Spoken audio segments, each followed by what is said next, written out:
Vamos trabalhar? Sim. Bora, vamos lá. Vamos agora entrar em agravo em RE e RESP, tá? Então, agravo em recurso especial e recurso extraordinário. A gente viu que, até agora, tudo que estava trabalhando em termos de mérito, a gente tinha uma negativa de segmento. Havendo negativa de segmento, o recurso apresentado era o agravo interno, tá? A partir do momento que a gente começa a falar sobre inadmissibilidade, e, portanto, pressupostos, né, requisitos, a gente não vai entrar no mérito aqui, a gente passa a falar de agravo em recurso especial, agravo em recurso extraordinário. Tudo bem? Fechou? Então, eu tenho cabimento desse agravo toda vez que eu tiver uma decisão do presidente ou então do vice-presidente do tribunal recorrido, onde tem essa inadmissibilidade recursal, a não ser que a gente esteja falando de um entendimento firmado em sede de repercussão geral ou em julgamento em recurso repetitivo, que aí a gente sabe que não sobe mesmo e não tem que subir. Tá? Então, isso já seria justamente para barrar e não ter ali qualquer tipo de abarrotamento dos recursos nos tribunais superiores, até porque não é essa a intenção. Tá? Se a gente tiver nessa análise feita pelo presidente e a partir desta decisão houver o indeferimento do pedido, inadmitindo o RE e inadmitindo o RESP, aí ele cita o artigo 1035 como referência, e o 1036, ele fala do 1035, parágrafo 6º, e do 1036, parágrafo 2º. Quando a gente fala do 1036, parágrafo 6º, o que ele está ensinando aqui para a gente é justamente o fato de que o meu recurso, o meu recurso especial, o meu recurso extraordinário, ele necessariamente tem que estar em consonância com o entendimento da Corte Superior ou da Corte Suprema. Se a gente estiver falando de um recurso que não está dentro desse entendimento, eu não vou ter a possibilidade de fazer com que ele seja subido, tá? Se o meu recurso ele foi selecionado enquanto representativo ali da controvérsia, trazendo a argumentação e a discussão a respeito daquilo que foi suscitado, daquilo que foi decidido, ele tem que subir, né? Caso contrário, se ele não sobe, aí sim a gente faz o agravo. Tudo bem até aqui? Sim. Tudo bem? Essa parte do agravo, até, tudo que você, até por uma questão de subsidiariedade, tudo que você não consegue admitir em agravo interno, a sua regra é justamente apresentar o agravo em RE e RESP. Eu não sei se você lembra que você é novinho, Ricardo, não sei se você lembra no código anterior, é verdade, você é. Não sei se você lembra, é verdade. Não sei se você lembra do código anterior, a gente tinha o agravo contra despacho denegatório de RE e RESP. Ele causava uma certa confusão por ser um agravo contra despacho denegatório, mas, na verdade, ele era até mais simples de se compreender, porque a partir do momento em que você tinha a questão de você poder entrar com um agravo somente quando você denegava a subida daquele RE e RESP, era mais fácil da gente conseguir linkar e saber quando que ele podia ser apresentado. Tá? Mas aí houve a nomenclatura alterada, então passou a ser agravo em RE e RESP, por isso que gera essa confusão. Então, eu sempre vou ter a possibilidade de agravar contra a decisão proferida do presidente do tribunal de origem ou do vice-presidente do tribunal recorrido, que traz a inadmissibilidade do meu recurso extraordinário e especial, a não ser que a gente tenha ali o fundamento firmado em tese de repercussão geral ou em julgamento de recurso repetitivo, porque aí, de fato, a decisão da sua inadmissibilidade, ela é adequada. Tá? Até porque, nesse caso, ela não seria nenhuma inadmissibilidade, ela seria uma negativa de segmento. Tá? A petição de agravo, não se esqueça, ela é dirigida sempre ao presidente ou ao vice-presidente do tribunal de origem, então eu sempre vou apresentar no TJ ou no TRF. De agravo em RE ou RESP? Isso, agravo em RE e o RESP, sempre para o tribunal de origem, tá? Não tem recolhimento de custas, nem de despesas postais para isso, e eu vou aplicar para esse agravo o mesmo procedimento, o mesmo regime que eu aplico para os processos que tenham repercussão geral e para os processos que envolvam casos de recursos repetitivos, tá? Sempre vou aplicar o mesmo regime a essas situações, inclusive no que tange ali a possibilidade de você sobrestar o processo e realizar o seu juízo de retratação. Então, quando a gente entra com agravo em RE e RESP, eu também possibilito o juízo de retratação, eu também possibilito a suspensão dos processos correspondentes, tá? Entrei com agravo em RE e RESP, o agravado ele é intimado para apresentar as contrarrazões, prazo de 15 dias, prazo normal, tradicional, tá? Após o prazo de resposta, se não houver o juízo de retratação, o agravo é remetido ao Tribunal Superior competente, STJ ou STF, ou primeiro para o STJ para depois seguir para o STF. O agravo ele pode ser julgado, conforme o caso, de maneira conjunta, com um recurso especial ou com recurso extraordinário. Então, você sobe com agravo, decidiu que, de fato, aquele recurso ele tinha que ser admitido, já julga o RE, já julga o RESP, tá? Então, você pode julgar agravo com o recurso principal numa tacada só, não tem qualquer impedimento. Nessa situação só, quando houver o julgamento conjunto, tanto do agravo quanto do RE e do RESP, é garantida a possibilidade de realizar sustentação oral. Tá? Você veja que é a primeira vez que o código fala de sustentação oral até o momento, quando a gente está batendo em recurso. Tá? Claro que eu tenho que observar o regimento interno do tribunal correspondente para isso, mas ele dá essa garantia para a gente. A partir do momento em que eu interpus conjuntamente o meu recurso especial e o meu recurso extraordinário, não se esqueça, o agravante necessariamente ele tem que interpor um agravo para cada recurso de maneira distinta, né? Então, se ambos não foram admitidos, é um agravo para cada, não dá para você aproveitar um para os dois, tá? Mesmo que você apresente simultaneamente, numa mesma ocasião. Havendo somente um agravo, ou seja, se agrava somente de um dos recursos que não foi admitido, o recurso ele vai ser remetido ao tribunal correspondente. Se a gente tem a interposição conjunta, mesma situação, primeiro o STJ para depois remeter para o STF. Concluí o julgamento ali do meu agravo pelo STJ, então está encerrado. Se for o caso, claro, eu julguei o agravo. Você vai falar alguma coisa? Não, você começou a falar. Junto? Locações. Eu tô com mais de uma tela aí, tô bombando. Concluindo o julgamento ali do agravo pelo STJ, e aí se for deferido, dado lá ele provimento, eu já julgo o meu recurso especial, independentemente de eu realizar o pedido, né? Não preciso dizer, por favor, se você julgar o meu recurso provido, já julga o meu RESP. Não preciso fazer isso. Né? Até porque eu já apresentei o meu recurso especial. Então, o recurso ele vai ser analisado pelo STJ, independentemente também de eu pedir, a partir do momento que eu analisei, o STJ analisou o caso, ele já remete para o STF também, independentemente de eu fazer a solicitação para tanto, tá? A não ser que um deles acabe ficando prejudicado. Então, prejudicou o RESP, só julgou o RE e vice-versa. Tudo bem? Só. Agravo contra RE e RESP é só isso, tá? Vamos para embargos de divergência. E é legal, gosto muito desse recurso, tá?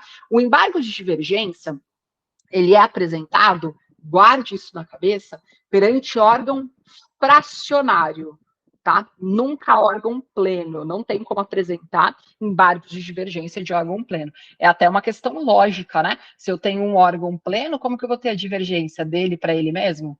Não dá, tá? Tem que ser fracionário. Então, estou falando de turmas aqui, tá?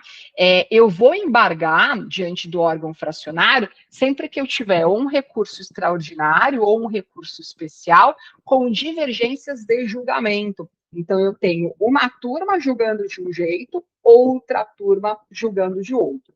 Os acórdãos aqui, o embargado, tanto o acórdão que eu estou impugnando, né, o acórdão que está sendo mérito do recurso, quanto aquele que eu estou tirando como paradigma, como referência para a mudança do entendimento que é contrário a mim, ambos têm que ser sobre mérito, tá? Não posso falar sobre fatos, sempre sobre mérito, nunca sobre preliminar, tá? Tem que ser sempre direito ali.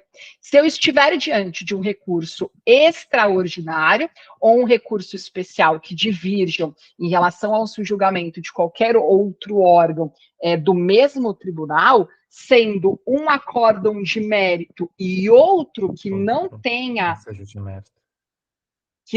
conhecido o recurso, não tenha sequer analisado o recurso, embora tenha apreciado a controvérsia, também posso apresentar ali os meus embargos de divergência contra este caso. Então, ou estou falando de 2 de mérito, ou um de mérito e o outro que não foi conhecido, mas foi analisada ali a controvérsia. Tudo bem? Tá? Beleza. Eu posso ter ali como confronto, pode ter ali a realização do confronto técnico jurídico das teses apresentadas, contidas nesses julgamentos dos recursos em questão, e também aqueles que forem correspondentes à competência originária. Não preciso ficar presa somente ao que estou tratando em sede de recurso. Tá? A divergência que autoriza a apresentação desses embargos de divergência necessariamente atual, mas elas podem se tratar tanto de direito material quanto de direito processual. Tudo bem? Então, veja que lá eu estava falando de mérito versus não conhecimento de recurso. Aqui estou falando de material versus processual. Tá? Então, pode tanto um quanto o outro, não tem problema algum. Cabe embargos de divergência quando o acórdão paradigma, que é o acórdão que eu pego como referência, ele for da mesma turma que profere a decisão embargada, isso é possível, tá? Porque pode haver dentro dela uma composição distinta. Eu posso ter ali o sofrimento da alteração da sua composição. Tá? Só que para que isso seja plausível, possível processualmente, a mudança dessa composição tem que ser pelo menos de mais da metade dos seus membros, tá? Então, se eu tiver uma posição que corresponda a uma turma que só alterou um único membro, não é suficiente para eu apresentar os meus embargos. Tudo bem até aqui? Sim, lembrei disso. Quem tem que fazer a prova da divergência é o recorrente, claro, né? A ele que cabe o interesse desta reforma. A partir do momento em que ele entra com recurso, então ele tem que mostrar a certidão do acórdão proferido, ou então juntar cópia daquela decisão, ou a citação do repositório oficial, ou credenciado de jurisprudência. Então, vai ser o do próprio site, do órgão correspondente, ou da Associação dos Advogados, como eu já tinha te exemplificado, tá? Ou, inclusive, com a mídia eletrônica, que é colocar o CD e tudo mais, que coisa de velho, nem tem isso mais. Ah, mas o Código de Processo Civil, ele fala.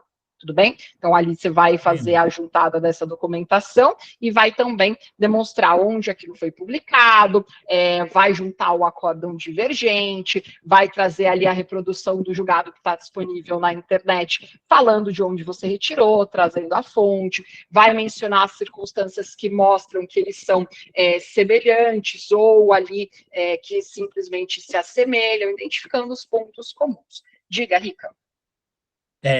Assim, os embargos de divergência, Karina, são uma forma, assim, entre aspas, desculpa às vezes se eu não vou falar as palavras corretas, assim, porque já estou bem cansado.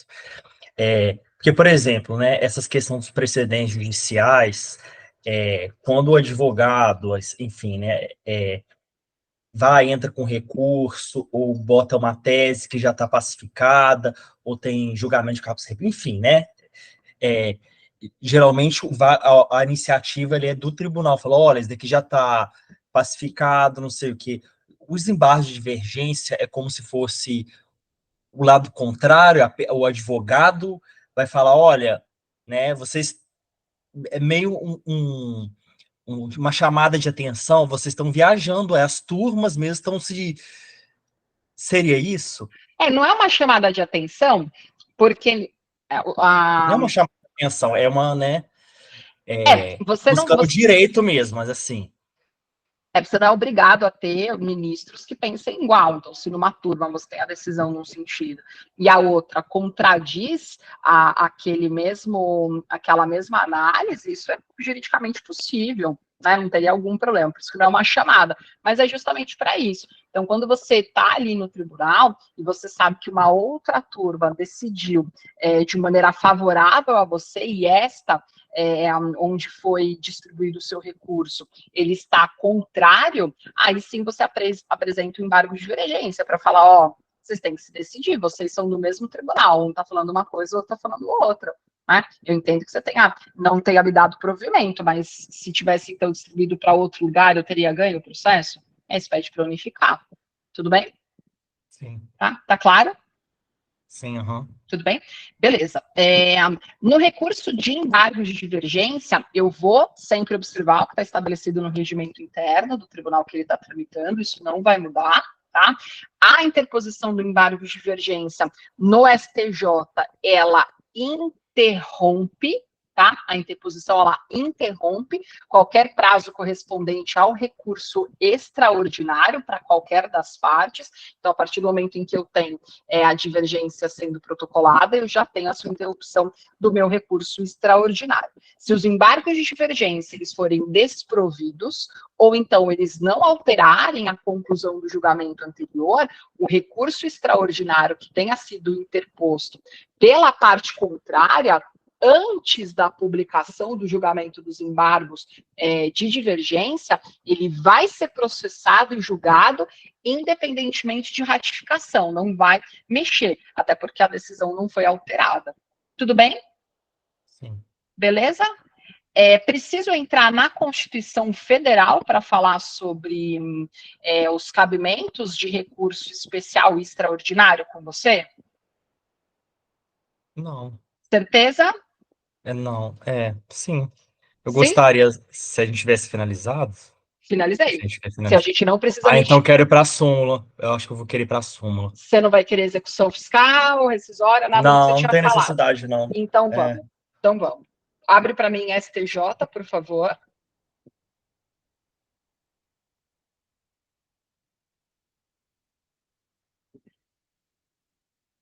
Você não vai usar o computador? Você vai usar o físico?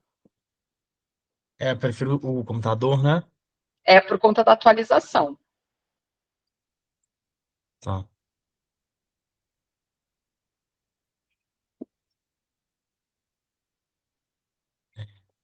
A TV comenta.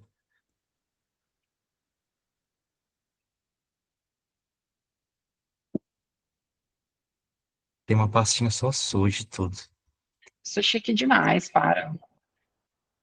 Não aguento. É muita chiqueza. Ai, cara, você foi o maior presente que Deus me deu, sabia? Lindo, para. O maior Imagina. presente que Deus me deu, Nossa Senhora. Eu sou Imagina, o nossa. maior. Se depender de mim da propaganda que eu faço pra você, eu só não te pago mais porque eu não tenho dinheiro. Porque assim, o Linda. que você entrega pra mim, pra gente, o que você faz por mim, a capacidade que você tem Ah, comigo. Nossa obrigada, Senhora, amor. eu sou muito grato, Nossa Senhora. Imagina. Obrigada pelo carinho. Imagina. Exato, sei que eu Quer que eu te mande o Tá, link, Ricardo? Tá fácil aqui para mim. não, eu tô achando. Ele tá aqui, bom que eu já estudo o meu. Súmulas e jotas.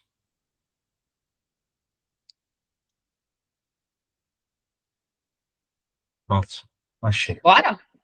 Uhum. 665 do STJ, tá fácil aí?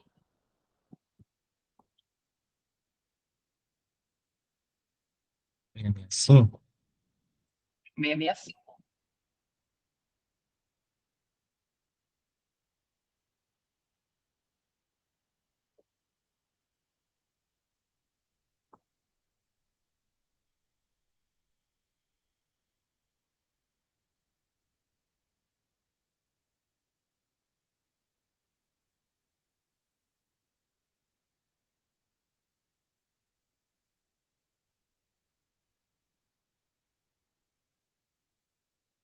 Muita coisa superada, né?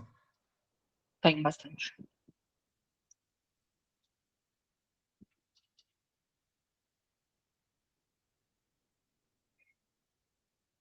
É melhor você mandar o arquivo. Mandar?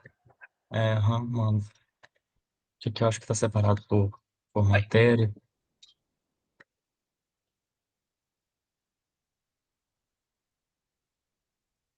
Uhum. Ok. Tudo bem? Uhum. Oi? Dê para mim, por favor, É, 665. é, isso daqui é a súmula mesmo? Isso. Enunciado. O controle jurisdicional do processo. É isso? Isso. O controle jurisdicional do processo administrativo disciplinar restringe-se o exame de regularidade do procedimento e de legalidade do ato, à luz dos princípios do contraditório, da ampla defesa e do devido processo legal, não sendo impossível incursão no mérito, ressalvadas hipóteses de flagrante ilegalidade, tetralogia ou manifesta desproporcionalidade da sanção aplicada. Beleza. Tá Então, falando aqui. fala. Pode falar, não. O que que ele Tá está querendo falando batendo de. aqui? O que que ele está É a batendo aqui? questão mesmo que o juiz não pode adentrar no mérito administrativo, né? Perfeito. Em quais situações ele pode entrar no mérito? E só pode entrar quando tiver desproporcionalidade, né, ilegalidade, tetralogia, né? Perfeito. Só, Ótimo. porém, Vamos dividir em três essa súmula, tá, Ricardo? Ó, primeiro a gente ah, vai falar em que situação a gente pode fazer o controle judicial do processo administrativo disciplinar. Eu só posso fazer em duas hipóteses.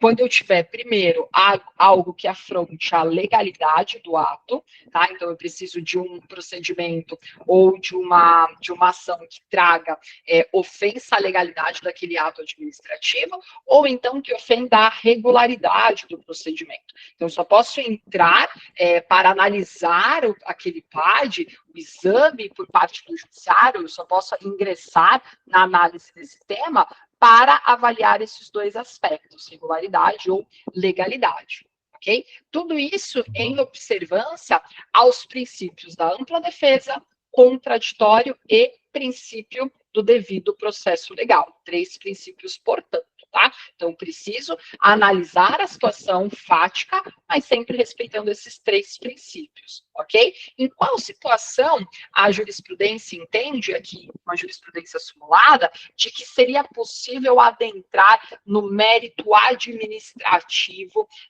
da questão que envolva o PAD? Se eu estiver diante, primeiro, de uma manifesta desproporcionalidade entre da sanção aplicada, ou seja, entre o fato ocorrido e a sanção em questão, se eu estiver falando de uma decisão que é teratológica, ou então se eu estiver falando de um ato que é flagrantemente ilegal, tá? Então, divide em três. Primeira situação, eu não posso entrar para analisar processo administrativo, exceto sobre a regularidade e legalidade. Preciso observar os três princípios, devido processo legal, um procedimento que observe o contraditório e a ampla defesa. E eu só posso ingressar na análise do mérito, quanto exceção, se eu tiver uma decisão teratológica, se eu tiver uma desproporcionalidade na aplicação da sanção ou uma flagrante ilegalidade. Repete para mim, por favor. só pode haver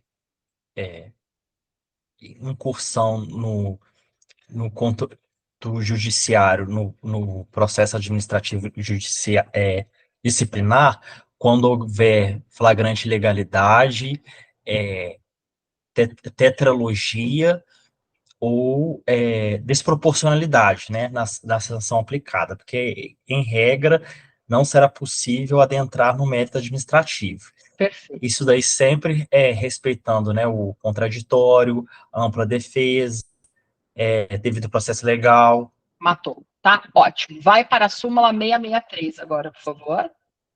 Súmula 663. Execução penal. Para prorrogação do prazo de Não, permanência. a de cima, essa é a 2. Perdão. 663. A pensão por morte de servidor público federal pode ser concedida ao filho inválido de qualquer idade, desde que a invalidez seja anterior ao óbito. Eu estou com um caso disso daí.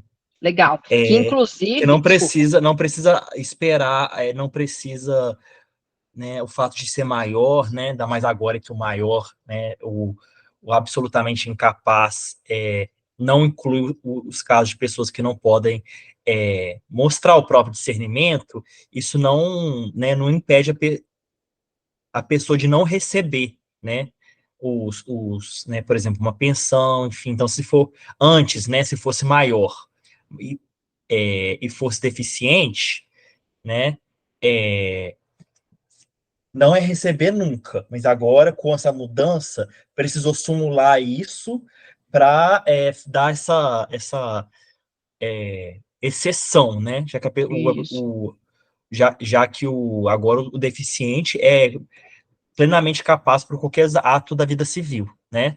Agora, perfeito. só o absolutamente incapaz, que é o menor de 16 anos, que é absolutamente incapaz. O restante agora liberou tudo, como se fosse isso. Perfeito, perfeito. O que está disposto nessa súmula, inclusive, está em consonância com o próprio RPPS do Estado de São Paulo. Então, quando a gente fala de invalidez de filho, e a invalidez ela já era presente antes do momento do óbito, ainda que seja um filho maior, mas desde que houvesse a dependência em relação ao servidor, haveria a possibilidade de conceder a pensão por morte. Veja que aqui a súmula ela não está falando deve ser concedida, mas pode ser concedida, justamente porque a análise disso, a competência disso é da lei do ente. São Paulo diz que se eu Entendi. tiver um filho inválido, sendo este filho inválido antes do momento do meu óbito e dependente economicamente de mim, ele pode receber a minha pensão por morte. A súmula está dizendo que essa lei, portanto, ela é legal e constitucional. Tudo bem? É isso que está dizendo. Então, não é uma obrigação, é que se eu tiver uma legislação que assim disponha, não tem qualquer tipo de vício em relação a ela. Tudo bem? Entendi. Aham. Ótimo. Vamos agora, por favor, para a súmula 658.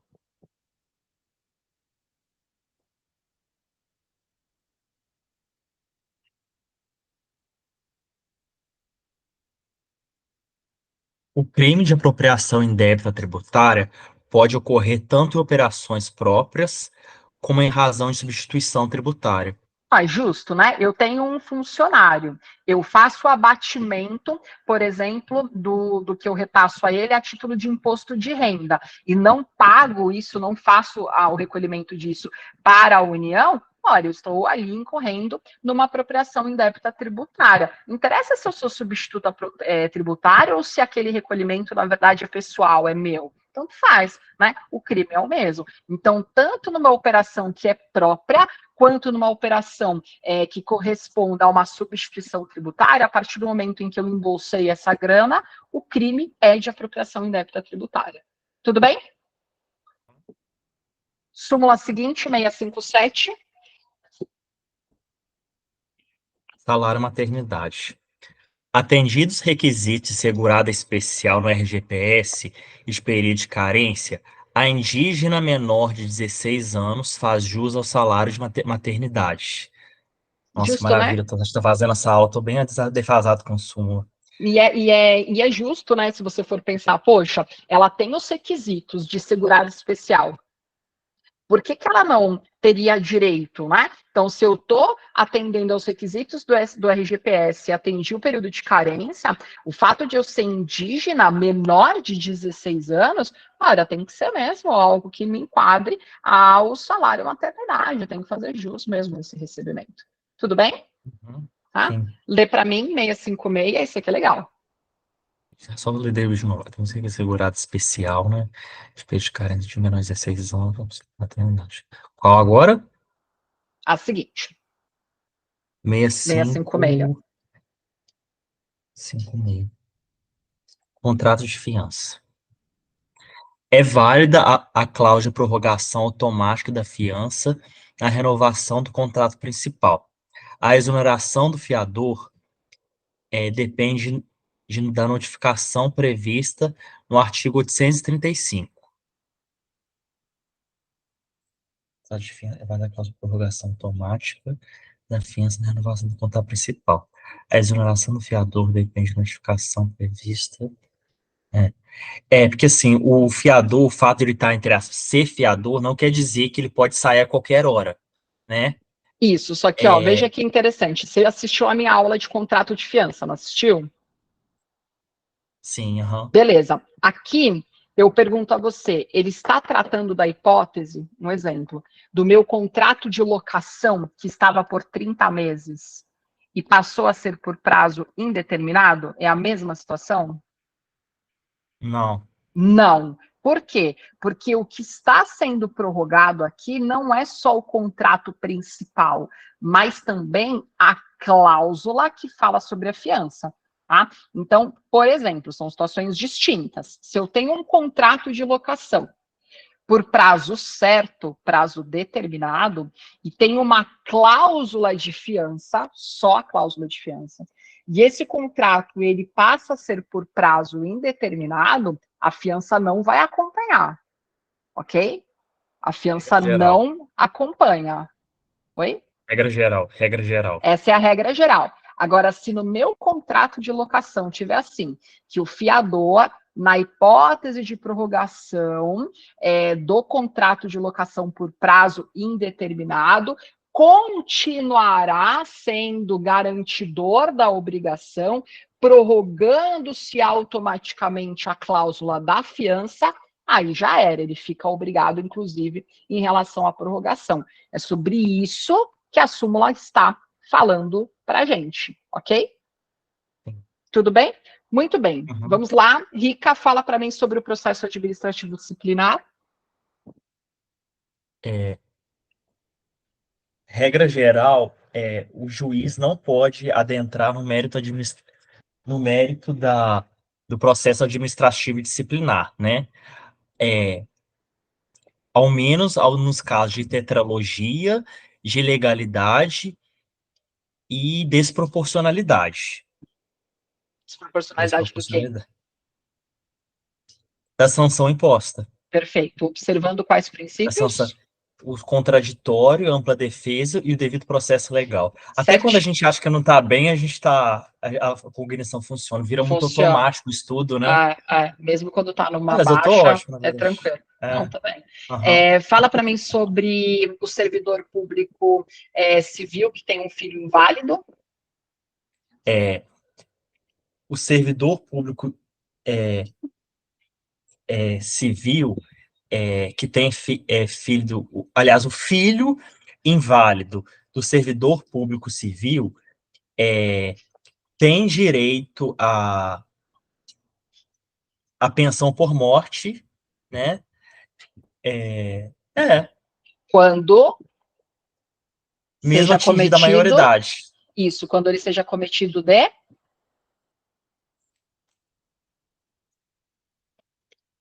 Você é cometido de quê? tá? Eu não tô lembrando, espera aí. Está sendo acometido O Renan me interrompeu, que deixa eu botar no Bluetooth. Ah, fala.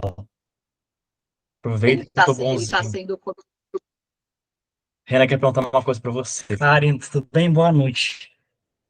bem, boa noite. Deixa eu te perguntar, Karina. O meu plano venceu, aí eu vou renovar semana que vem.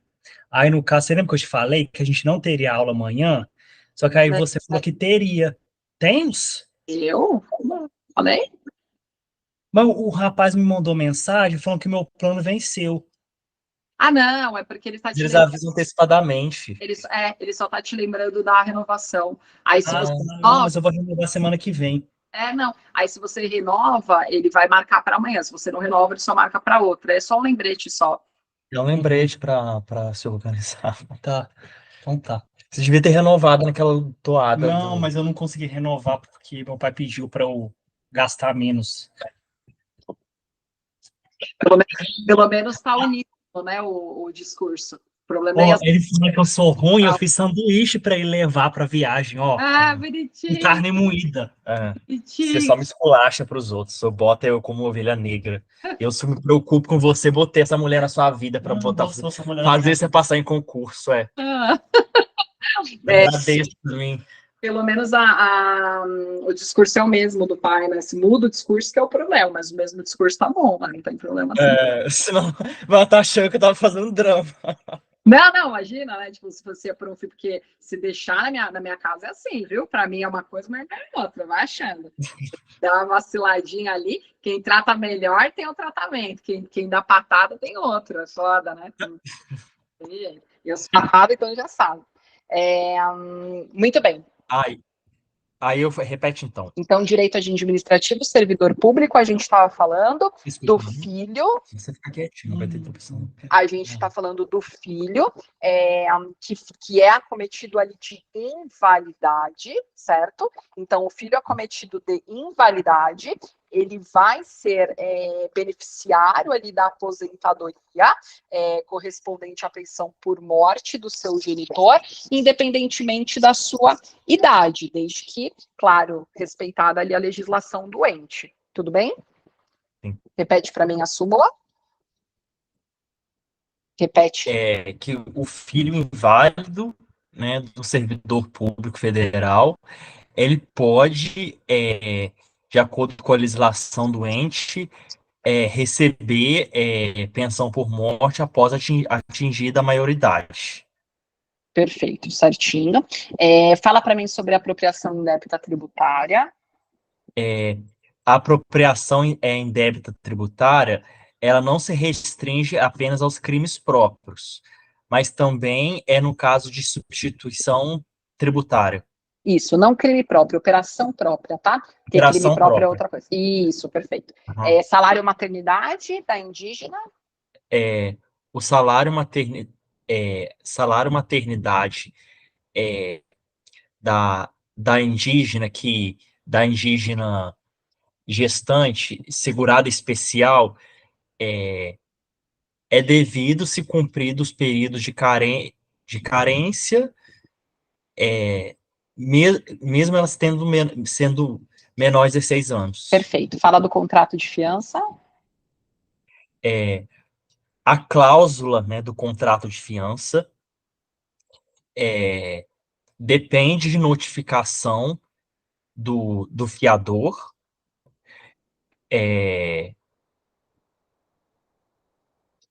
mesmo nos casos de contrato indeterminados, é isso? Não, não.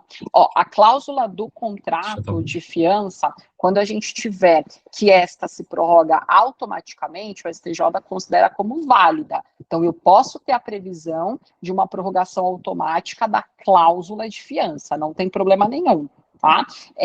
Para que haja exoneração desse fiador, eu preciso da notificação prevista no Código Civil, ok? Tá? Sim. Repete para mim, por favor. É válida a cláusula da prorrogação automática do contrato de fiança, exoneração E para se se exonerar. prorrogado o contrato e se prorrogado o Sim. contrato principal. Sim. E para se exonerar depende de Isso. notificação. Perfeito. Lê para mim a súmula 655, por favor. 655, peraí. 655. Tem que ir para outra página, né? Direito Civil, regime de bens. Aplica-se à união estável contraída por septuagenário o regime de separação obrigatória de bens, comunicando-se os adquiridos na constância, quando comprovado o esforço comum. Aplica-se à união estável contraída por septuagenário o regime de separação obrigatória de bens, comunicando-se os adquiridos na constância, quando comprovado o esforço comum. Tudo bem? Não. Não? Seguinte, a partir do momento que eu bati 70 anos, o Código Civil ele estabelece que, se eu estiver em união estável, se eu me casar, eu preciso observar o regime obrigatório de separação de bens, ok? O que ele está estabelecendo aqui? Se eu tiver uma união estável, em que pese eu ter esta determinação legal de uma separação obrigatória, se houver bens na constância dessa relação conjugal e que haja prova contundente de que este bem ele foi adquirido com esforço comum, nesse caso, o companheiro ou a companheira terá direito à meação daquela propriedade. Tudo bem? Ah, então aplica-se a união estável contraída por septuagentária. Septuagentária é quem tem mais de 70 Mais de anos. 70, isso.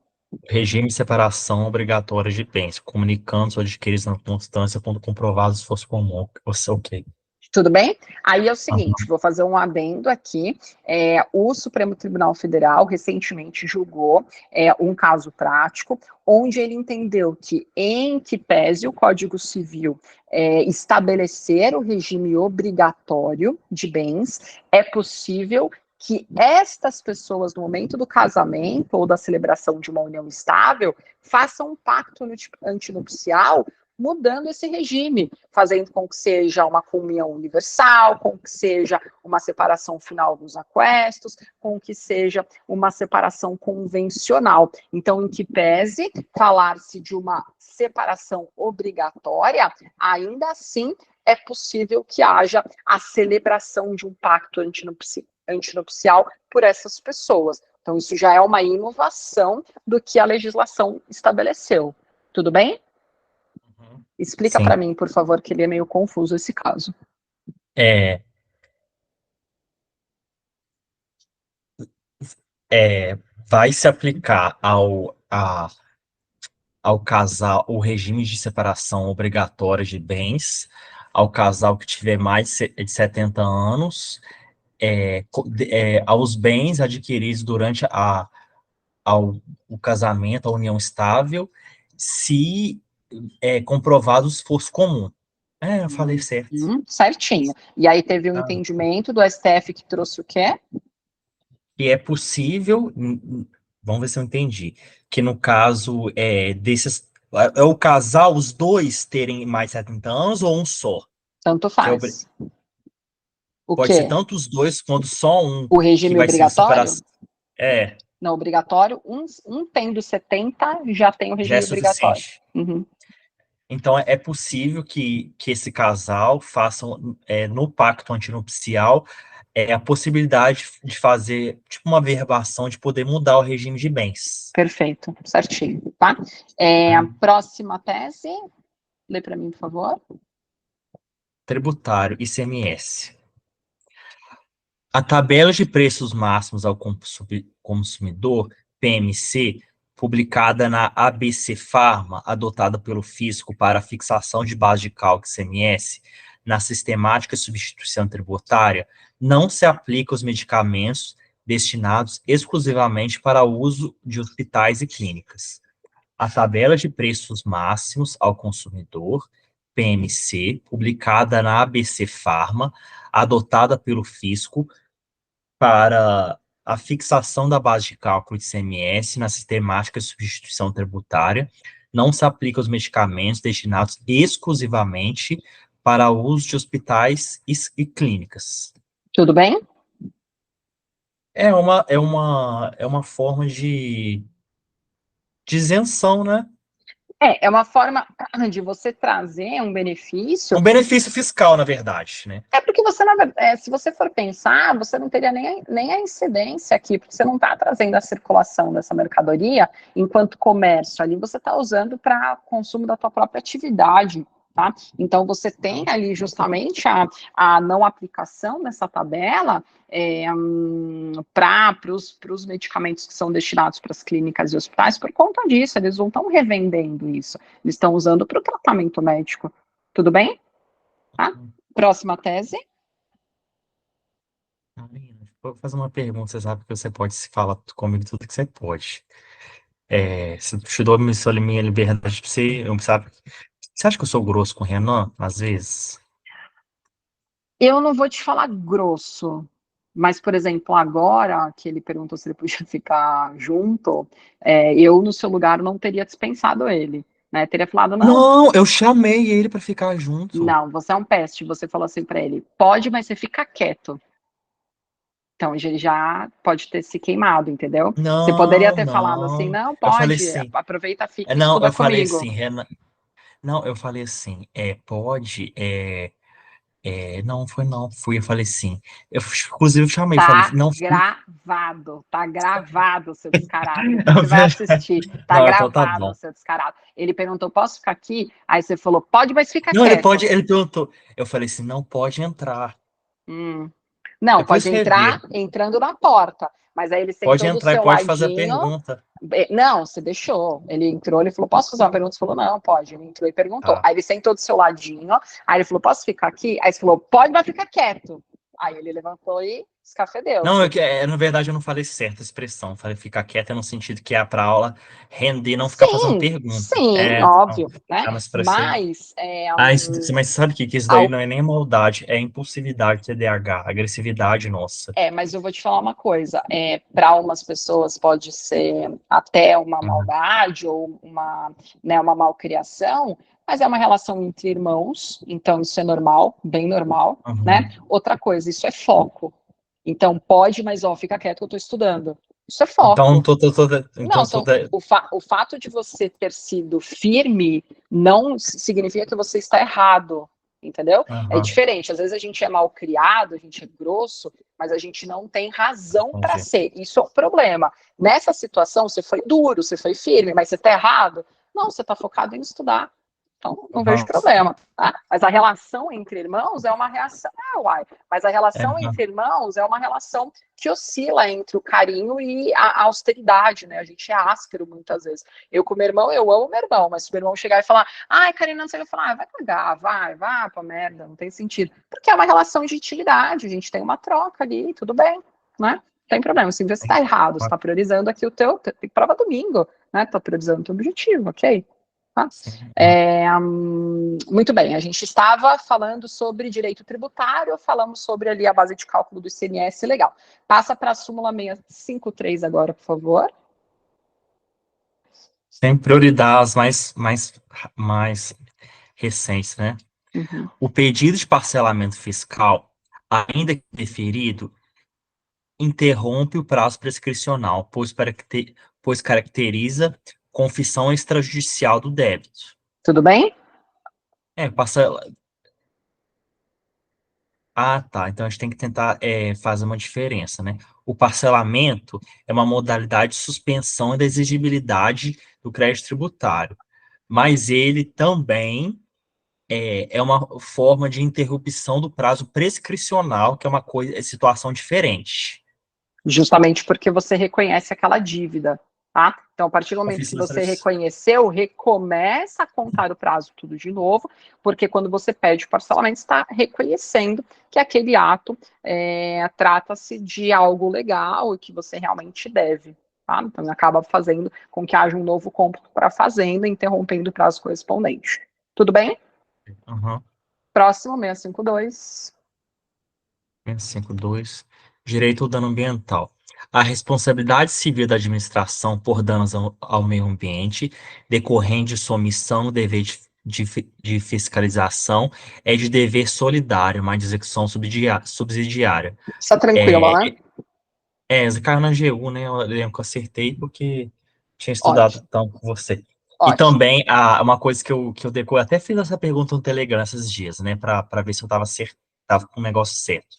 É, a responsabilidade ambiental se divide em três: a civil, a administrativa e a penal, né? A responsabilidade civil e administrativa em direito ambiental só a civil é objetiva. A ambiental, perdão, só a civil é objetiva. A administrativa e a penal é subjetiva. Não é isso?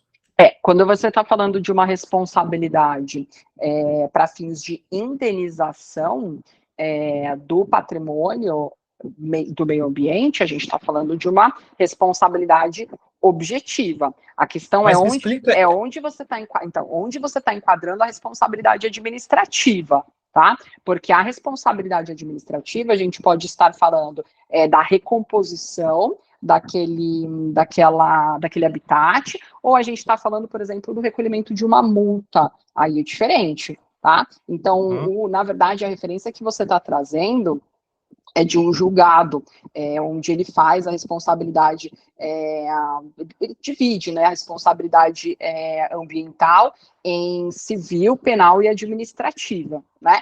E aí, nesse julgado específico, ele traz uma disposição que é vinculada com aquele caso. Então, o que acontece? Na responsabilidade civil ambiental, a gente teria, segundo esse julgado, o foco de reparar o dano. Então, reparar o dano, inclusive, na questão monetária, a gente está falando de uma responsabilidade integral e objetiva. A partir do momento que a gente fala de uma responsabilidade administrativa, ele entraria numa esfera de prevenir o dano. Então, eu estou entrando antes da ocorrência do dano propriamente dito, tá? Já na responsabilidade penal, aí a gente tem a repressão do dano. Então, no julgado, ele faz essa subdivisão, tá? Um julgado específico, é bem legal. Provavelmente você deve ter... Mas me explica o teor dessa súmula, dá um exemplo. De uma responsabilidade administrativa, penal e civil? Não, do enunciado mesmo da súmula. A responsabilidade civil da administração por danos ao meio ambiente, decorrente de omissão, dever de fiscalização, é de caráter solidário e uma execução subsidiária. O que acontece? Aqui a gente está falando de uma omissão do poder público, certo? Uhum. Então, o poder público, enquanto competente materialmente, competente para fins de legislação, ele tem a responsabilidade de fiscalizar toda e qualquer atividade que envolva o meio ambiente. Então, a partir do momento em que ele não faz a fiscalização de maneira adequada ou não faz fiscalização nenhuma, ele está se omitindo no dever de fiscalizar. Em decorrência dessa omissão, pode acontecer um dano ambiental. Este dano ambiental ocorrido porque ele não fiscalizou o torna responsável solidário. Então, ele também é responsável pela ocorrência daquele dano.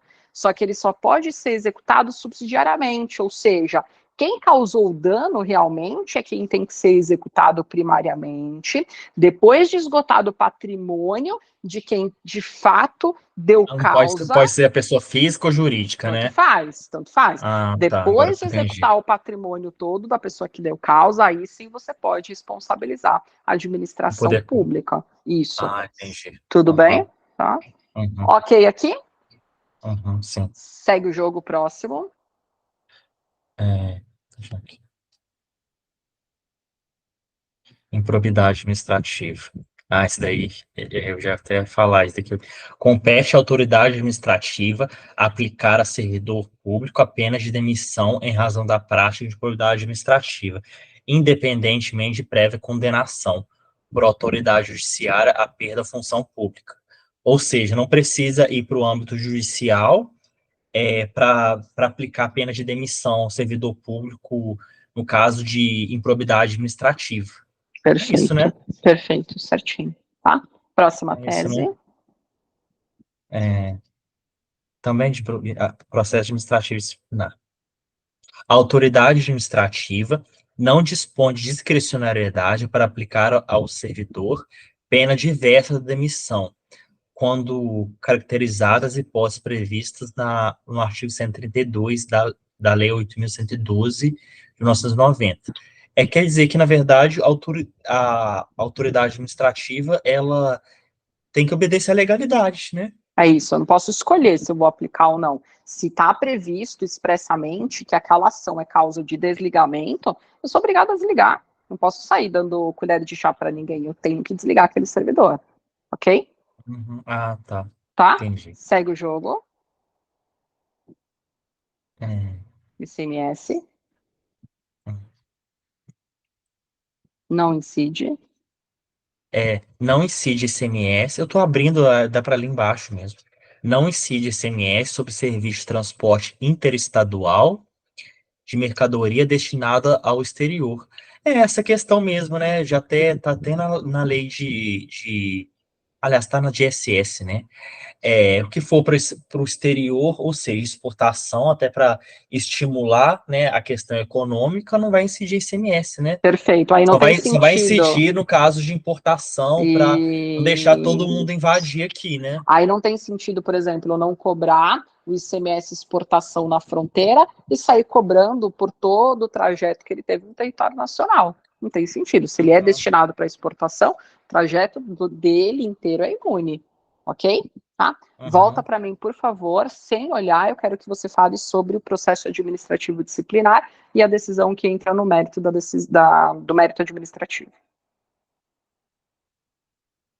Processo administrativo disciplinar? Isso. Ah, tá. O processo administrativo disciplinar, o juiz só vai adentrar no mérito do processo administrativo disciplinar no caso de decisão tetralógica, ilegal e desproporcional, obedecidos os princípios do contraditório, da ampla defesa e o devido processo legal. Só vamos acrescentar flagrante ilegalidade, Flagrante, não é qualquer ilegalidade. E repete para mim, teratológica. Tetralógica é a seleção brasileira, tetra. Teratológica. Teratológica. Mais uma vez. Teratológica. Mais uma vez. Teratológica. Perfeito, certinho. Passa para mim agora para o direito administrativo, quando a gente fala ali da morte do servidor versus o filho que tem aí algum tipo de invalidez.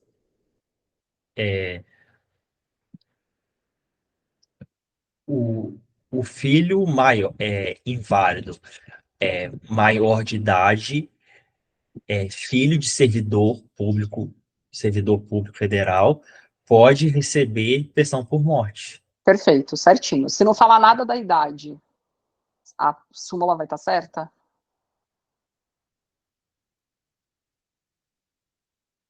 Vai, porque quem tá pondo a idade é você, tá? Até porque você está fazendo uma análise mais global, então se não tiver essa informação, tá correto, tá? Fala para mim sobre a apropriação indébita tributária,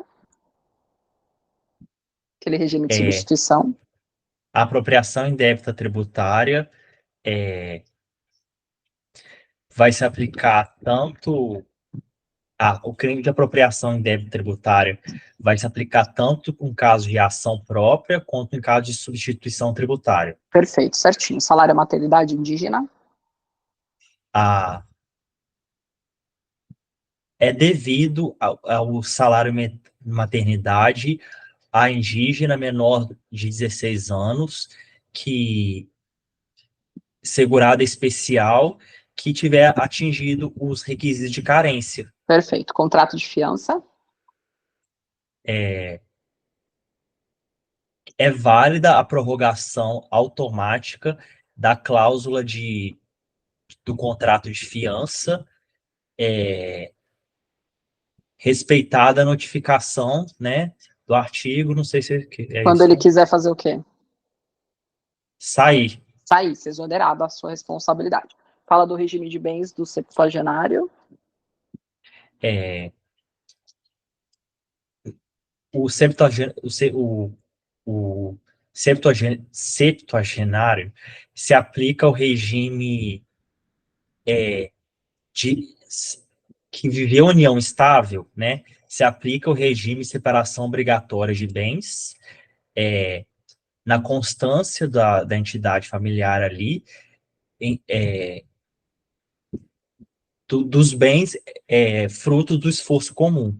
Perfeito, ótimo. Fala para mim do julgado do Supremo. Que o septuagenário, né, o casal septuagenário, em que pelo menos um deles tenha mais de 70 anos, pode no contrato, um pacto prevendo um pacto antinupcial, prevendo que pode haver no pacto antinupcial mudança do regime de bens. Tudo bem? Sim. Uhum. Tudo bem, ótimo. Fala para mim sobre ICMS versus medicamento. Não é devido aquele índice lá do ICMS sobre medicamento usado exclusivamente né? Para hospitais, né? Hospital e clínica, tá? Hospital e clínica. Aqui ele está usando a tabela para preço médio do consumidor. Então, a tabela de preço médio não, preço máximo, que é a PMC, a tabela ela é utilizada para estabelecimento da base de cálculo do tributo do ICMS. E aí ela não vai se aplicar quando a gente estiver diante dos medicamentos que sejam destinados para hospital ou clínica. Tudo bem? Karen, só Beleza? fazer um adendo. Que você me recomendaria na hora de fazer a prova da PG São Paulo, assim, né? Tirando o fato de ter tranquilidade, lógico que eu tô bem tranquilo. É, porque eu não fiz simulado, não deu tempo, né? Enfim, tive que fazer escolhas trágicas, né? Também nem sei se seria necessário. Mas o que você me recomendaria? Que pode pegar dentro do universo ali de que eu estudei, né? É, questão de atenção, Ricardo, os enunciados são mais grandes, se tiver enrolado puro, o que você pode me aconselhar Ô, em uma Rica, prova? o que eu te sugeriria, porque assim, a prova da PG São Paulo, ela é naturalmente um desafio para terminar, tá? A grande maioria das pessoas sequer consegue terminar. Você teve a extensão do tempo, não teve? De lá? Mesmo assim, não vacila, tá? Teve muita gente que no último concurso deixou 12, 15 em aberto. Então, mesmo que você tenha uma hora a mais para fazer 12, 15, não é pouco, tá? Eram questões de uma lauda, foi bem puxado. Então, o que eu posso te dizer é, faça a gestão do tempo, tá?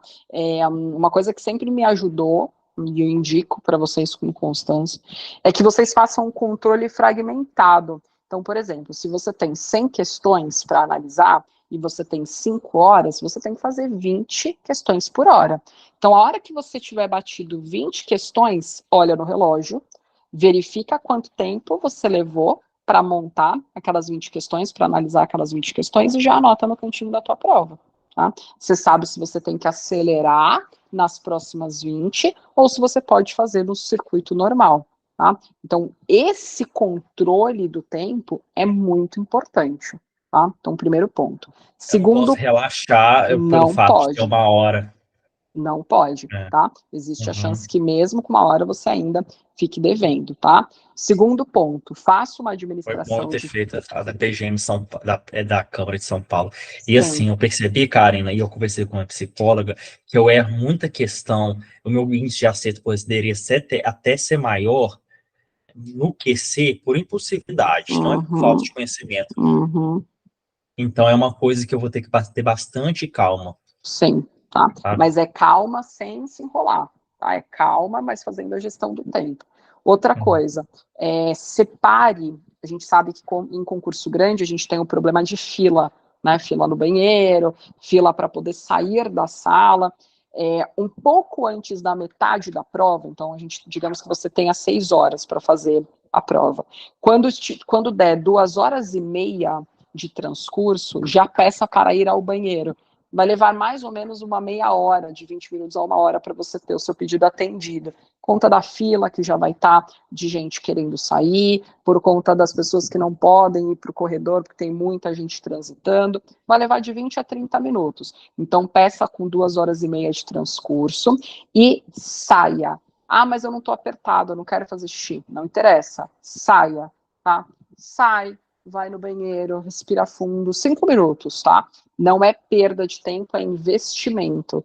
Saia, respira, estica o corpo, dá uma alongada, mexe no pescoço de um lado, com o pescoço do outro, coloca a mão lá em cima, põe a mão no pé se precisar, faz um xixi forçado, toma uma água em paz, reza um pouquinho, agradece o momento, volta para a sala.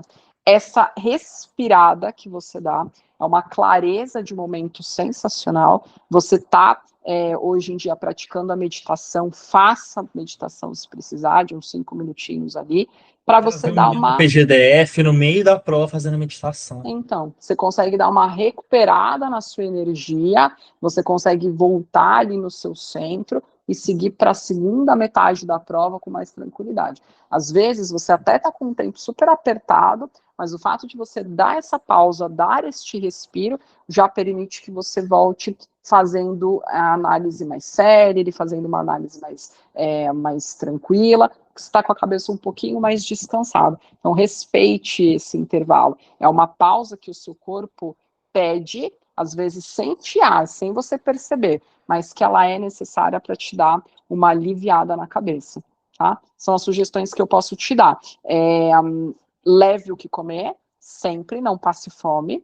Leve o que beber, não passe sede. Vá com uma roupa confortável. Eu ia de moletom fazer prova, ia malocada fazer prova, não queria nem saber, não queria nada me pegando.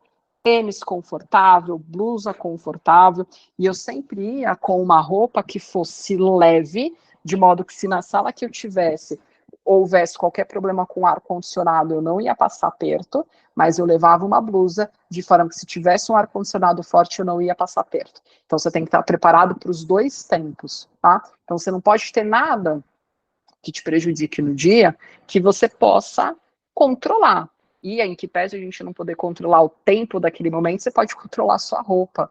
Controle a sua roupa, porque isso também vai te ajudar na hora H. Ah, prof, mas aí talvez ficar muito leve ou levar a blusa, não sei se eu vou conseguir administrar isso. Então, na sua mochilinha que você vai no dia da prova, deixa ali uma calça um pouquinho mais grossa, ou uma blusa um pouquinho mais grossa, porque escreveu, não leu, você passa a mão ali no dia da prova e já se troca do banheiro e tá tudo certo, tá? Então tem aí também sempre esse escape se você precisar, tá? De resto, Rica, é rezar, tá? E com tranquilidade, com respiro, vá com bastante segurança de que o que você pôde fazer nesse período foi feito. Ali a gente está indo bem consciente de que é um degrau alto, então a gente está indo para ver o quanto a gente evoluiu, o quanto a gente conseguiu crescer. Se a gente enquadrar, porra, sensacional, motivo de tirar a roupa, sair correndo na 23 de maio. Se não enquadrar, faz parte do processo, absolutamente natural, tá? O pessoal deve estar meio bem ansioso, né? Acho que isso Não, atrapalha. não. Acho que não. A galera tá extremamente desanimada, desmotivada, acha que não vai dar certo. Tá todo mundo indo com o rabo na mão para essa prova. Então é por isso que você acha que o corte vai ser baixo? Então tem que. Cara, assim, é, ambiental é uma matéria que eu fiz, eu lembro muita coisa. Ótimo. Então, assim, só de eu pegar essas leis esparsas, foi a única vantagem minha de não ter feito esse estudo de base, que assim, porque eu sei aqueles mnemônicos, tudo de é, estação reserva, parque monumental para refúgio, eu sei muita coisa, sabe? Então, só de ter esse contato, às vezes, rápido com essas videoaulas, já vai me dar uma, Ótimo. uma Uma ajuda, né? Eu até tô tendo esse senso assim, igual, por exemplo, não, essa da matéria que eu já vi, eu já tô mais tranquilo, aí eu tô assistindo só uma vez no módulo e-mail, Legal. né? Uhum. Sem ficar com aqueles padrões rígidos que eu tinha, não, o e-mail, né? E as que forem mais negócio, né, menos contato, eu preciso. Nossa, mas a minha evolução em civil, Karina, Que bom. nossa, Que bom. nossa, eu tenho uma segurança. Hoje eu vou assim para uma prova, eu assim tinha noção nenhuma de civil, Karina. Hoje assim eu vou para uma prova sabendo que eu posso fechar uma prova de direito civil, Legal. Legal. sabe? Uhum. Então assim tem uma bastante tranquilidade, sabe? Uhum. Não é que chega assim, ah, meu Deus, a parte de direito privado, vou me lascar, não, entendeu? Ótimo. Isso é Entendeu? crescimento.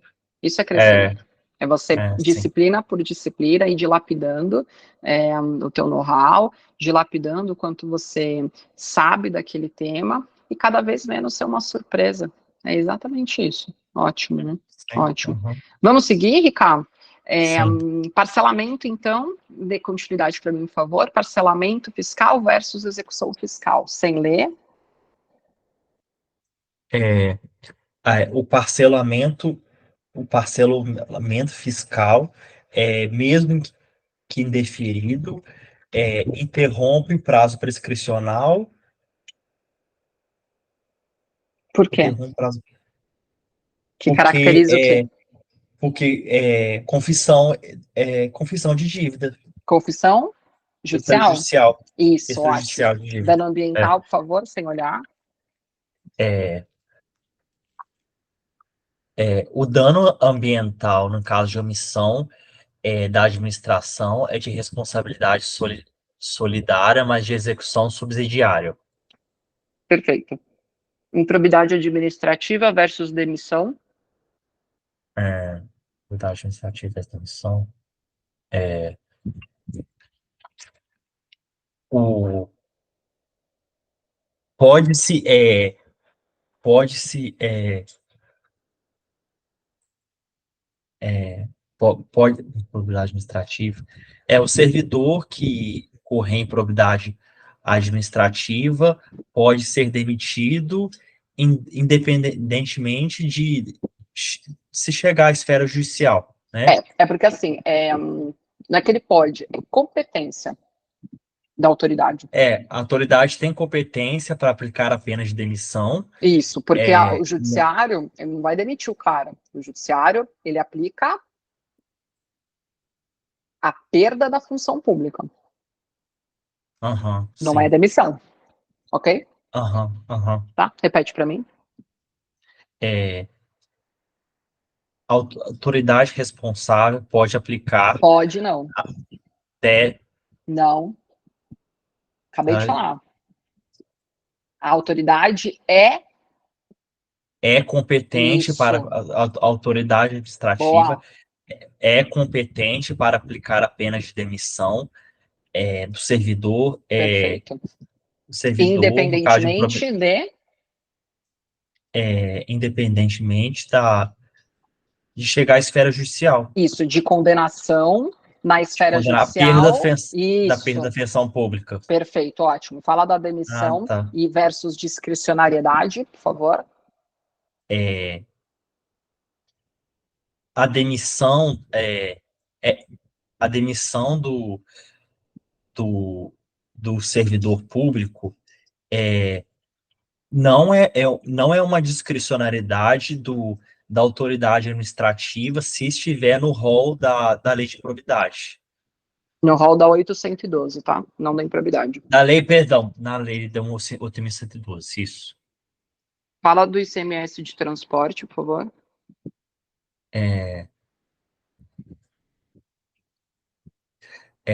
Não se aplica, não incide ICMS no caso de transporte interestadual de mercadoria destinada ao exterior. Perfeito, ótimo, tá? Passa para mim agora, leitura. Nossa, eu tô lendo bem. Tá né? indo bem. E ó, 10h30, hein? Súmula 647. Tá com nível muito bom, parabéns.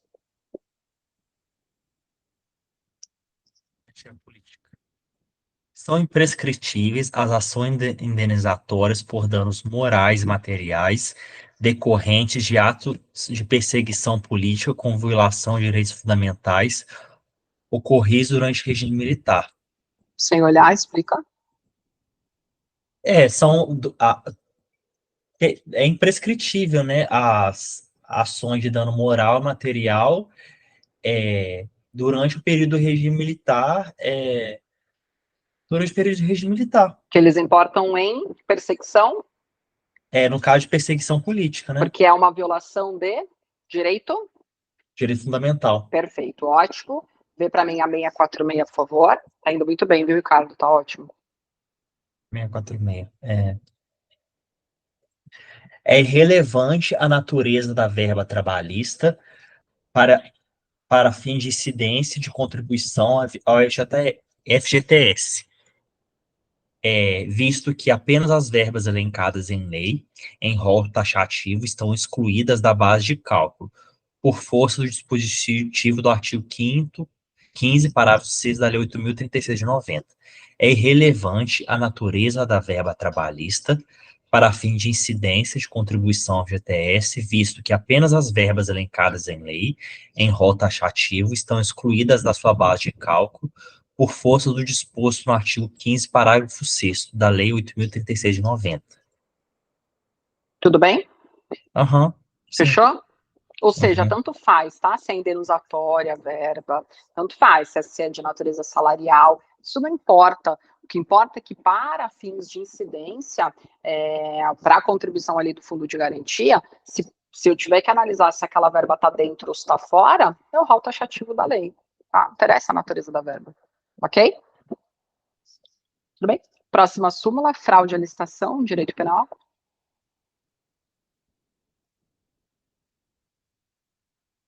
Vai para outra página, né? O crime de fraude à licitação é formal e sua consumação prescinde de comprovação do prejuízo ou da obtenção da vantagem. Mas a licitação é formal, sua consumação prescinde de comprovação de prejuízo ou da obtenção de vantagem. Então, o crime de fraude à licitação é um crime formal, né? Ou seja, independe do resultado naturalístico, né? É assim o termo, né? É isso, ou seja, independe do quê? Pensando em probidade. Se tiver consumação e se tiver efetivo prejuízo. Precisa de efetivo prejuízo? Não, Não. Precisa de enriquecimento ilícito? não. Não. Tá? A partir do momento em que eu cometi aquele ato, interessa o resultado. Ele já é um crime. O simples o cometimento do ato, não precisa ele se materializar no mundo, né? Não é que não precisa se materializar, ele é Não consumado, ele não precisa. precisa ter o prejuízo, a consequência. Tá? Sim. Tudo bem? Vai para mim para 642 agora.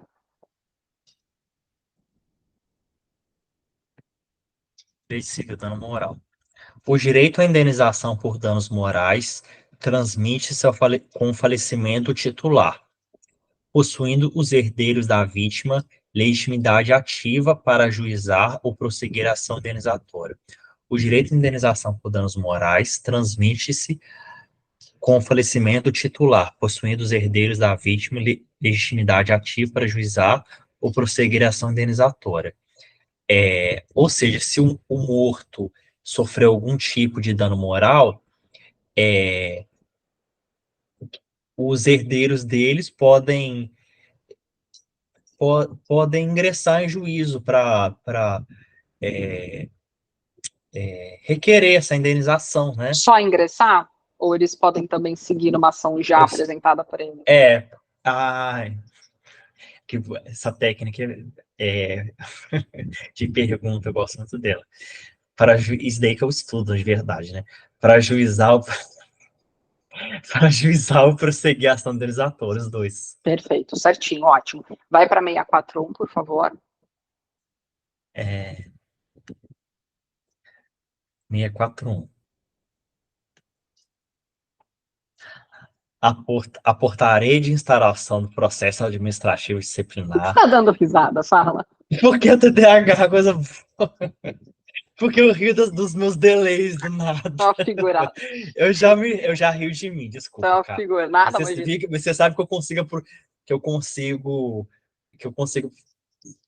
ficar bom.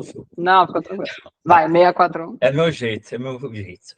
A portaria de instalação do processo administrativo disciplinar prescinde da exposição detalhada dos fatos a serem apurados. Então, a portaria do processo administrativo disciplinar, ela não vai ser indeferida, né? Não, indeferida não. Ela vai ser válida mesmo que não tiver detalhamento ali dos fatos, né? Perfeito. É isso, né? Tá? Ótimo. Passa para mim, por favor, agora. Cara, aquelas aulas de direito do consumidor para eu assistir, né, também. Era uma boa, mas dentre os conteúdos que são relevantes, ela não é tão importante. Tá? As outras são mais. Eu só estou preocupado com duas. Arbitragem e PNMC, que foram os que eu assisti mais no final do ano. É para revisar? Né? Mas revisa pelo material, porque você assistiu dentro da metodologia, não precisaria ver tudo de novo. Né? Faz só uma passada ali no material, ou vê no modo avançado, aceleradinho. Você acha que eu devo, na verdade, de amanhã para hoje assistir tudo, tirando as que eu tenho muito pouco contato, só no modo 2 ou só uma vez no modo 1,5? 2 ou 1,5 tá de bom tamanho. Tá. 638. Direito do consumidor. É abusiva a cláusula contratual que restringe a responsabilidade da instituição financeira pelos danos decorrentes de roubo, furto ou extravio de bem entregue em garantia no âmbito do contrato de penhor civil. É abusiva a cláusula contratual que restringe a responsabilidade de instituição financeira pelos danos decorrentes de roubo, furto ou extravio de bem entregue em garantia no âmbito do contrato de penhor civil. Vou levantar um empréstimo na Caixa Econômica. Para eu garantir esse empréstimo, eu levo um colar de esmeralda. Ok?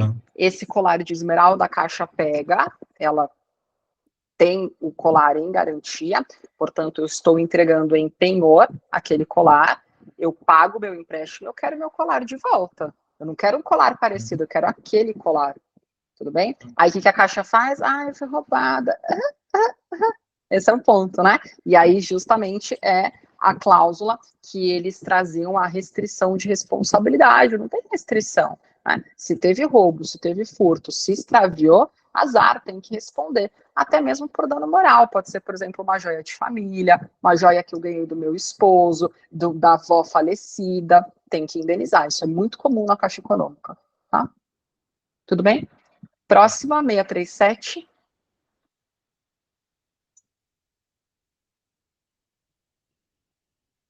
Eu voltei, peraí, perdão, foi avancei. 637. O ente público detém legitimidade e interesse para intervir incidentalmente na ação possessória entre particulares, podendo deduzir qualquer matéria defensiva, inclusive se for o caso de domínio. É possível a intervenção do ente público, né? Numa ação em que dois particulares estão discutindo a propriedade do bem, né? Numa ação possessória.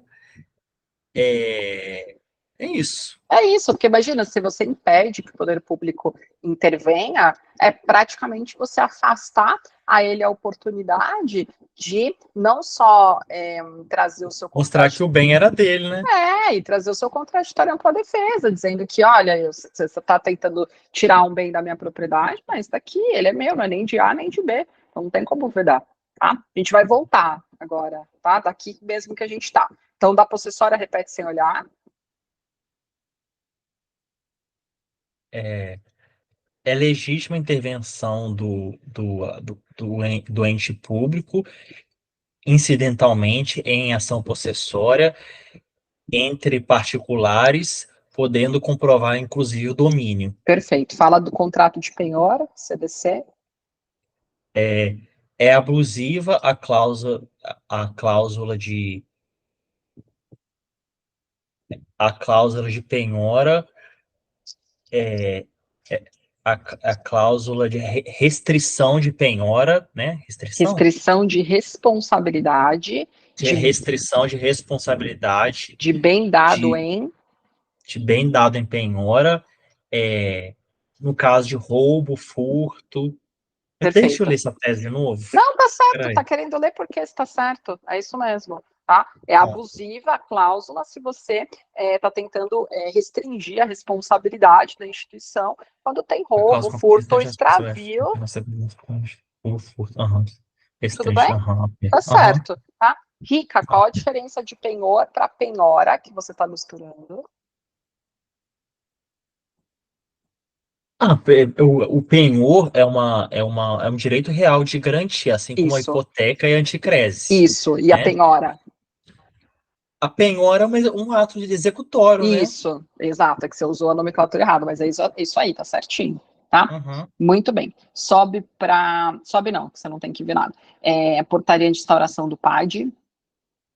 A portaria de instauração do processo administrativo disciplinar prescinde, ou seja, independe da exposição detalhada dos fatos. Perfeito, certinho. Fala do dano moral versus falecimento do titular. Em caso de dano moral, em caso de falecimento do titular, é possível os herdeiros darem início ao andamento à ação de danos morais contra do falecido. Perfeito, certinho. Fala para mim sobre fraude à licitação. A fraude à licitação é um, é um crime é um crime formal, né? Independe de alegação de prejuízo ao erário ou de consumação.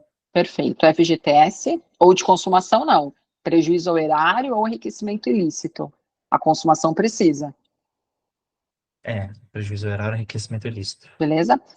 FGTS. É,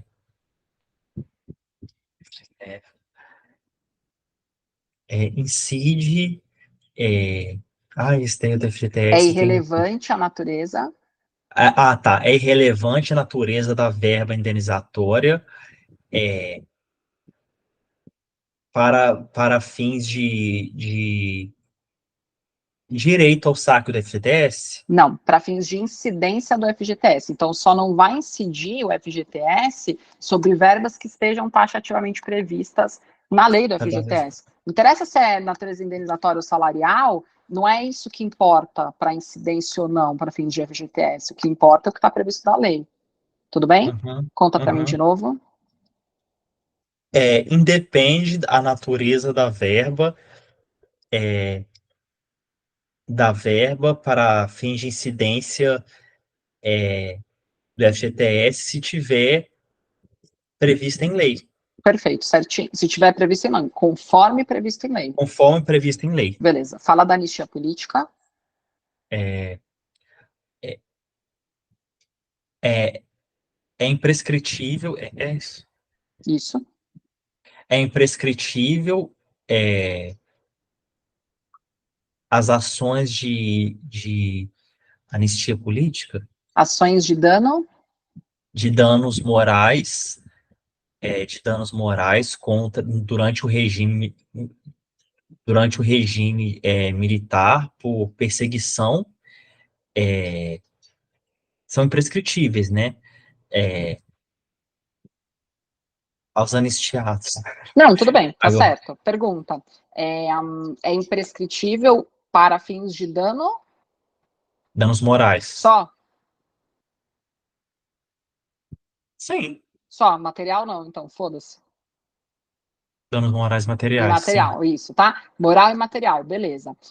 Isso se a gente estivesse falando de perseguição de natureza Política. política, e se houvesse a ofensa a direitos Fundamentais. fundamentais, muito bem. Seguimos. ICMS ali É, no não, transporte. não incide em ICMS sobre transporte interestadual de mercadorias destinado ao exterior. Perfeito. Processo administrativo, demissão, discricionariedade. É,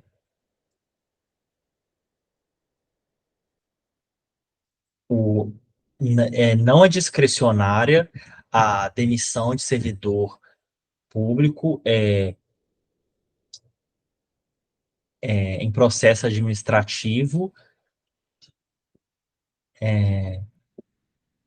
Não é uma decisão discricionária se estiver previsto na Lei 8.112. Isso, certinho. Então, se está ali, incorreu numa das situações, tem que demitir, tá? Uhum. Competência da autoridade para demitir. Compete à autoridade administrativa aplicar a pena de demissão em processo administrativo disciplinar por improbidade administrativa, independentemente da pena de, a pena de cassação, não, da pena de perda da função pública por Perfeito, parte do juiz. perfeito, Perda da certinho. função pública, né? Que a Dando. pena de função pública vai ser só o juiz que vai aplicar. A Perfeito, demissão a autoridade administrativa pode aplicar. certinho. Dano ambiental, É, responsabilidade. a responsabilidade do ente público, no caso de dano ambiental, no caso de omissão por dano ambiental, é solidária, mas de execução subsidiária. Perfeito. Execução fiscal, parcelamento. É, o parcelamento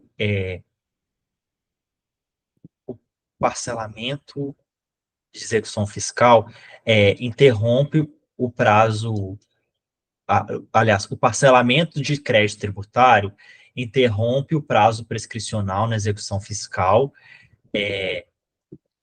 pois constitui confissão extrajudicial de dívida. Mesmo que tenha sido indeferida? O parcelamento de crédito tributário, mesmo que indeferido, interrompe o prazo prescricional de execução fiscal, mesmo que indeferido, Por quê? pois Configura. constitui confissão extrajudicial de dívida. Perfeito. ICMS é medicamento? Não se aplica, não incide aquela negócio lá do ICMS, eu esqueci, aquela alíquota lá do ICMS. É No a caso de tabela PMC. O que é PMC?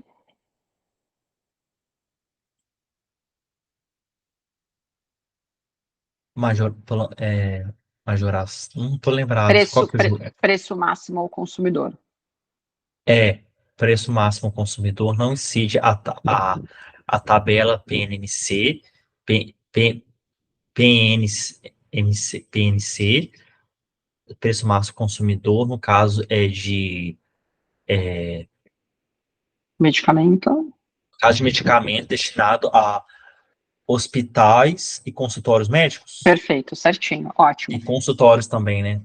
Aquela hora que Isso. tinha esquecido. Isso. Regime de bens? O regime de bens septuagenário em caso de União? união estável, em caso de separação obrigatória de bens, se estende no caso de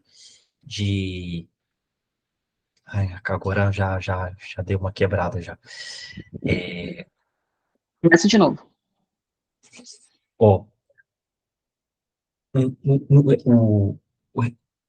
No caso de casal, né, septuagenário, aplica-se que viva uma união estável, aplica-se o regime de separação obrigatória em relação aos bens comuns construídos durante a sociedade conjugal. E aí você só tem o compartilhamento desses bens se forem em comum durante a constância. Se for em comum, o quê?